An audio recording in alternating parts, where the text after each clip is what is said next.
if you have another team that aggressively trying to push, and this isn't held up by that much, you have to be scared because they're investing so much in this. It's Ace, Sid, and Divine. This is Adam's pick right now. Just building to sky limit against Demon, and just like that, Sid has to drop down. They give up the high ground, but if both teams invested too much, yes, high ground and half is important, but if you have to drop down 10, 15 layers back to rotate, you've so many materials. A good team like Gabe Tahi, Sprite, Joji, Calc, and Ost could easily late take it off you. All you got to do is get front side on second or third rotating, crank a few 90s, and you're now got high ground with way more material. I know high ground's important, but I have to think both those teams got a little bit skittish, overcommitted. We'll have to see though.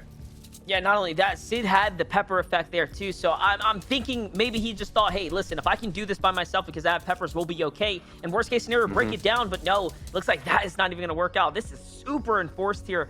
You can see Divine really trying to figure out how it is that they want to play this. They clearly don't want to be too close up. They understand that they are on fragile ground as well. He doesn't want to be too high. He wants to be close enough to at least be able to catch themselves. Where's this next zone going to go right now? It's going to pull complete opposite for the majority of the lobby. The bulk of the lobby is going to have to rotate across.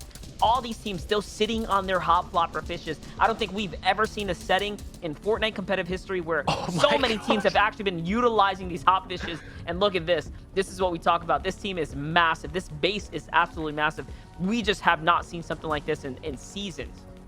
But I mean, look at it now. Predator's team is poised. This is what I was talking about. You get front side and you can poise and take it right now. Paris has managed to top off them here, but they haven't used as many materials. This team has expended a lot. But as I say, that looks like Pseudo. He has 105 builds left. They do have the harpoon. They have the flopper. So I was saying this was maybe a little bit too early, but honestly, I like the way this team's playing this. He's staying on the backside for exactly this. This is why they left a player behind. 2 players rotated the front side. Pseudo stayed at the back to make sure no one ramps up and takes it. Ace uses the hop flopper and jumps off the high ground. They give it up. Gabe Tahi and Sprite are on second height. They are looking for it. They have that hop fly. They might be able to have it. Ace goes up for it. Ace ramps from the backside. He's able to take it off them. He's up there on high ground now, but they're a duo. Sid's already done this and it didn't work, but Ace and Divine, they are full sending it for this high ground. 35 builds, they're fighting for it. This is why you don't want to overcommit to hide early. Everyone else is paying attention to this. Teams like Gabe Tahi, Sprite, they know this fight is happening. They know high ground is going to be weak and they're going to try and take it from them now.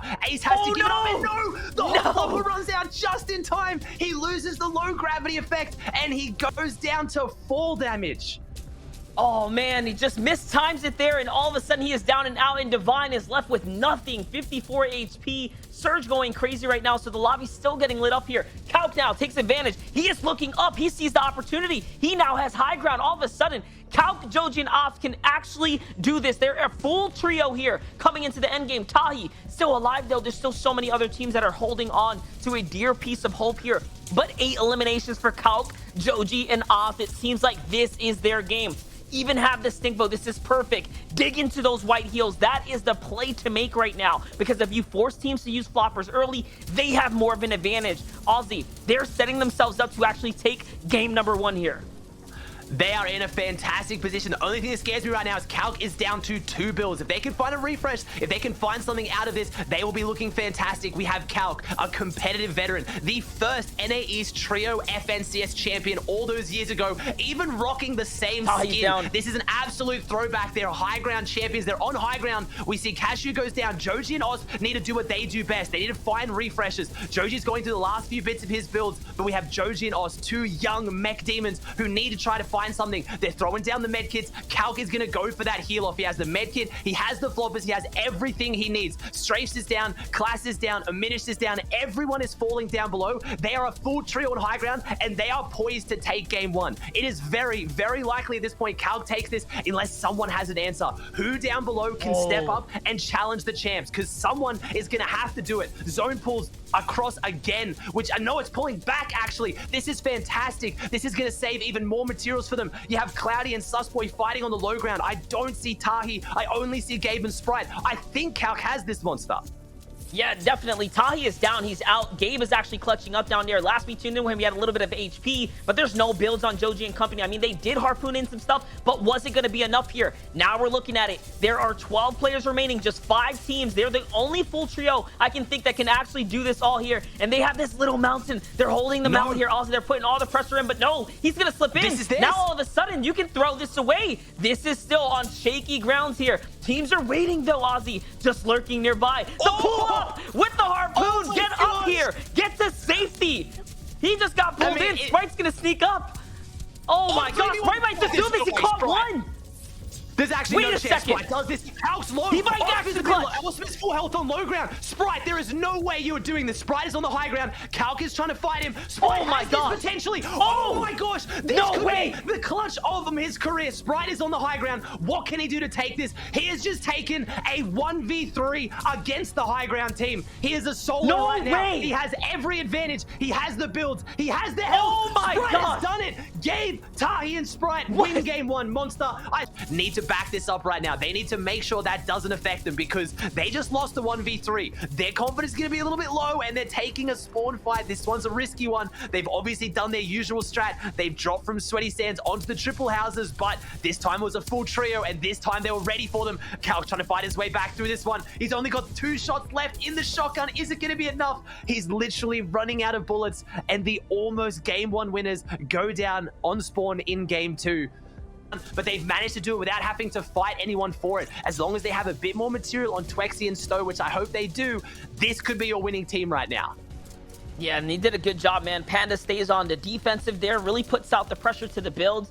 And now all of a sudden, I think they have it pretty comfortably here. A lot of distance between them and the opponent. And even now, look, trying to pressure the enemies off those second layers. They don't want anyone close nearby.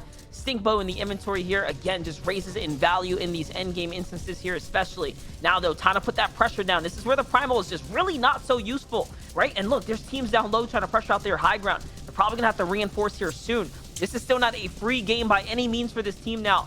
6 builds left here onto Panda. I have to assume that his teammates are probably running thin too as Stowe goes down. Oh no, he gets caught out. He gets broken off the builds and he actually had all the material there. 34 builds and now Trap and crew sneak on up. They take high ground. Durant's on the backside, but Magnolia, he sees the fight too. He cranks to the front side and now it's his height. Oh man, we're exchanging hands here for high ground and Magnolia's Trios now the next team up to potentially take this all home. I think Magnolia has this one. We're shooting him with that team on the backside, but like I said, it's not the first one to take height, it's the last one, and this is what you're gonna see. You're gonna see a lot of teams fighting for it. It's Donnie and Magnolia. They got taken out game 1 by Calc's trio. Game 2, they challenged them and they won. This is their chance to pop off because you know game 3, potentially, they're gonna have to go up against Calc's trio again. They need to make this count. They need to do it now, and they need to do it as a duo. Chewy has gone down. Donnie's been dropped. He only has 8 builds. I don't think he's got this. 8 builds on the low ground. No, Magnolia falls. Donnie, Chewy, and Magnolia do not have this. Every other team needs to be paying attention to this for game 3. It is an absolute all-out battle for height. You need to time it to perfection when you try to take it. If you go for it too early, you are not going to hold it. As Donnie's going for the med kit in Storm, but as a solo, we have Straw, Hat, Charlie, Goku, Egu, Monster. I know you were hyping them up. You were talking about them as a potential to win it. They are a full trio on low ground with a good loadout, good meds, and 5 elims on the board. This could be a low ground game 2 victory. It's absolutely possible. This is definitely one of my picks to take it all home. This is an underrated trio here. These guys practice hard, and they practice every single day. Do not count out any of these teams that put in as much work as any of these trios. And honestly, with everyone going for high ground and them being so content on the low, look at all the material they're conserving here. They're conserving their entire positioning here as Colbo, Dank, and Hoffner go up for height once again. Remember, they just fought Trap and Durant for it, and now they're up here, but they're out of material. This is the cost that it takes to play this height, and now Pepper comes out. That's a desperate take for HP and utility. What can they do with it? They're just gonna have to work off enemy builds. Someone else sneaks up though, Aussie. It's never gonna be free, but Kobo connects, and he connects big right there. Can they get the refresher? Yes, he does have the harpoon. It gives them just a little bit more of that siphon material, so at least they're still in this game right now. And Zone keeps pulling across, which is hard for them because they're running out of mats, but they got a little bit more. They're holding on. Hoffner goes down here. It's Dankline and Cobalt. Remember, Spegu's a full trio on the low ground. It's Spegu who took down Hoffner. We could see a low ground team overthrow high ground. You don't see it often, but when everything's on the line, when it's the biggest stage, that's where you have to step up. Spegu, Goku, Charlie, what can you do? Oh my God. It is a 3v2. You have the numbers advantage. Goku is weak though, and they have the stink bow. If Goku takes 1 or 2 ticks, he will go down. Dankline's on their builds. They don't have anything. This is going to go down to a shotgun off. This is going to see who has the nerves of steel, who has the aim, and who is going through into the finals, because Cobalt is desperate. He's out in taking Storm. He's taking so much damage. He gets the shot fit though. Dankline and Cobalt, they're playing together. Charlie on the low ground, Charlie on the high ground now with the hot fish. One shot left. He doesn't have it. He does. It's 38. He steps around the corner and he takes down Dankline, Goku, Spegu, and Straw Hat Charlie.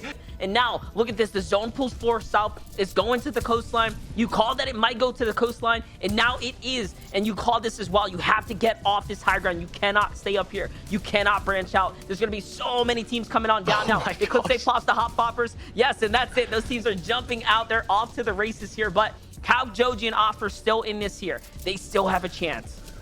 And that's what Calc is setting up for. He could potentially stay here and maybe try to take the high ground. I don't think he wants to go for it. The peppers are popped. Oscar's taking some damage. Joji's taking some damage. They're all getting lit up in the feed. But who can make it off the mountain? If a team can seriously hold the high ground off this one, they will be in a fantastic position. But based on the angle of those shots, I have to imagine that there are teams that are down here who have already based up and they have the potential high ground. As Joji is getting lit up here, the mechanics have to come out here. He can't miss any of the edits, and he doesn't. He makes it into the build. But for how long? He's only got the minis. They dropped the med kit. Hope is still alive, and they have the harpoon. It goes across. It doesn't go up. They don't need as many materials here. High ground will not have as much of an advantage, but you have to ask who is on the high ground. I see Animal lighting up the feed a little bit. There is somebody that's up there in a position of power, and with zone going across, it is Azervo, Fop, and Gandhi. I put my name out there that yesterday with uncontested Slurpee would be their day. Unfortunately, they fell short, but they've left it to this, and they have one game to make it work. I'm not seeing any meds, and I'm not seeing a lot of material, Monster. Are we going to see a repeat of them losing high ground to somebody else, or can they finally hold it and get the win?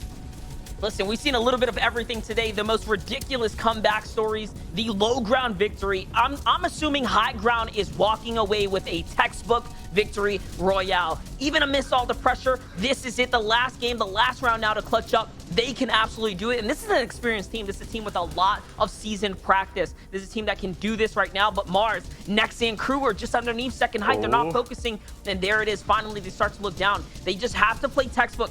Don't let up the pressure. Once you stop pressuring these teams, that is when they try to do those sneaky high ground retakes and you lose out. That's what we've seen time and time again. I mean, for Oz, Calc, and Joji, it's not looking good though. They're all down to no shield here, Oz. Yeah, but it's Gandhi's team on the high ground that's run out of materials. They've run out of ammo. I'm looking at teams like Nounzi. I mean, they can try and do something. Sizz Lucky is in there. They might be able to do it. Joji, Osman, Calc on their last breath. I know Joji is a person. I know him as a player. He's going to be burning after that game one. He's going to want to make up for it. What can he do? And he goes in the box, and unfortunately, he goes down. Gandhi, Azervo, and Fop, they have to drop off the high ground. I called it. They don't have the utility to hold this. Nounzi, Sizz Lucky, and Shades could win this. They're a full trio. There is 6 teams up, 13 players. One of them goes down, though. Azervo and Fop. Fop is right now trying to farm out the house to get some material to hold on to this one, but he doesn't have the heal off. He doesn't have the utility. Who can close this out? It's Sizz Lucky Nounzi. I know right now Vivid is on the edge of his seat, cheering on his ex-trio mate. We're talking about Calc having won an FNCS before. Sizz Lucky's team came second, but he wants to go through to the grand finals. He wants to come out on top, and I think they're going to. Sizz Lucky and Nounzi on the high ground. The spray's coming out. Azervo has nothing. He has nothing left. He's on the low ground. The harpoon, the desperation. Sizz Lucky's on top. They can't lose this. There is no way they lose this game. They are going through to the finals unless, wait, did he harpoon some mats? How does he still have anything still in this? The spray is coming out, but I don't think he's going to be able to get up. He's trying to go for the heal off. Sizz Lucky is just going to finish him off, and Sizz Lucky, one of the absolute OG comp veterans, is surely making it through to the finals with the final elimination to boot. And I mean, that's right, man. And of course, there was 3 trios that did pick up 3 victory royales. Here they are as a refresher in case you're tuning in toward the tail end of the reboot round for NA East. You've got Gabe, Tahi, and Sprite. Sprite literally pulled off one of the craziest 1v3s, as Insane. in he was by himself and had to fight off 3 other members of an entire trio